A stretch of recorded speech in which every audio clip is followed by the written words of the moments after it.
It's time to relax, grab a drink, pull up a chair by the hearth, and have a seat in the Scald Circle, and listen to the tale of The Baker's Daughter from English Folklore, as told by Mynogan.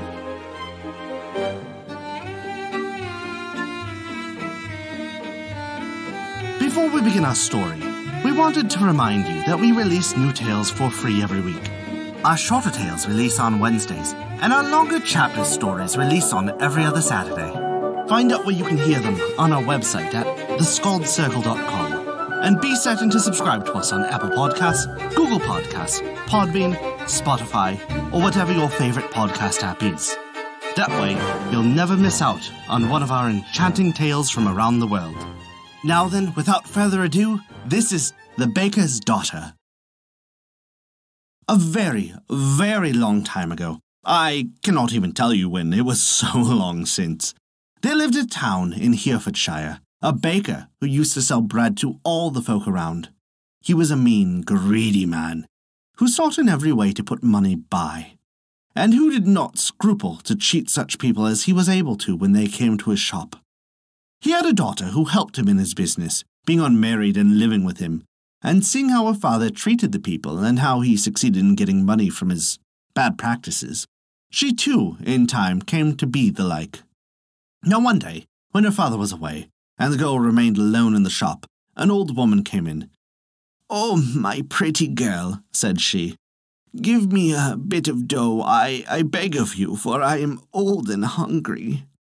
The girl at first told her to be off, but as the old woman would not go and begged harder than before for a piece of bread, at last the baker's daughter took up a piece of dough, and giving it to her says, "There, now be off, and do not trouble me any more." "My dear," says the woman, "you have given me a piece of dough. Let me bake it in your oven, for I have no place of my own to bake it." "Oh, very well," replied the girl, and taking the dough, she placed it in the oven, while the old woman sat down to wait for it till it baked. When the girl thought the bread should be ready, she looked in the oven expecting to find a small cake, and was very much amazed to find instead a very, very large loaf of bread. She pretended to look about the oven as if in searching for something. "I cannot find the cake," said she.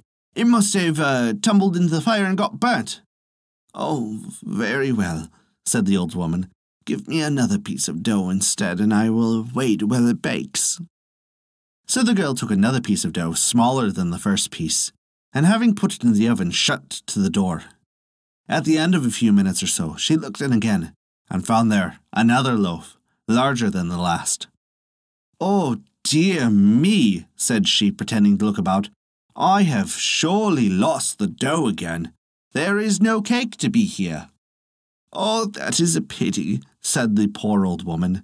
"But never mind, I will wait while you bake me another piece." So the baker's daughter took a piece of dough as small as one of her fingers, and put it in the oven, while the old woman sat near. When she thought it ought to be baked, she looked into the oven and saw there a loaf, larger than either of the others.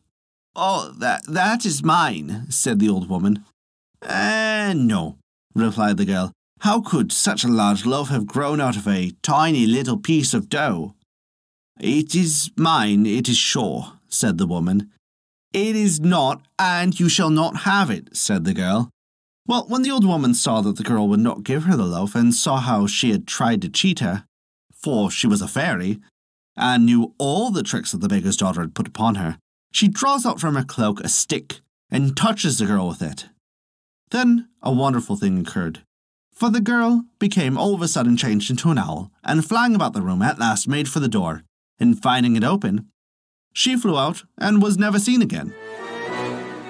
And that is the story of the baker's daughter. Thank you for listening to our story. If you enjoyed it, we recommend taking a look at our Patreon page as noted in the description below. You can earn great rewards while also supporting us to keep these stories alive for future generations to come. Also remember to subscribe to us on your podcast application and leave us a 5-star rating if you enjoyed the story. A special thank you to Kat for their support this month. Without your contribution, we wouldn't be able to continue these stories, and we truly appreciate it. Visit theskaldscircle.com to stay up to date with all of our current events, news, and much more. Not only that, but you can also visit our story archive of every tale we have told. It's sorted by origin and region for the convenience of your listening pleasure. Thank you for listening to our story.